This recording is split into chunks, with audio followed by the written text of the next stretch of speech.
حدیث قدسی کیا ہوتی ہے؟ وہ یہ ہوتی ہے کہ جو ایک حدیث ہے جس میں یہ آ جائے کہ نبی صلی اللہ علیہ وسلم نے فرمایا، یہ آپ صلی اللہ علیہ وسلم کی قولی حدیث ہے۔ دوسری حدیث یہ ہے کہ نبی صلی اللہ علیہ وسلم نے کیا، یہ آپ صلی اللہ علیہ وسلم کی فعلی حدیث ہے۔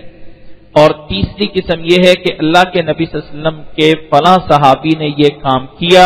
اور آپ صلی اللہ علیہ وسلم اس پہ خاموش رہے، یعنی اس کو جو ہے وہ اعتراض نہیں کیا، تو یہ تقریری حدیث ہوتی ہے۔ یہ ہے ان کا تعلق نبی صلی اللہ علیہ وسلم کی ذات سے۔ اور چوتھی ایک قسم ہے کہ نبی صلی اللہ علیہ وسلم اپنی حدیث کے بیان کرتے ہوئے فرما دیں کہ یہ اللہ نے فرمایا ہے، یعنی قرآن مجید کے علاوہ، قرآن مجید کے علاوہ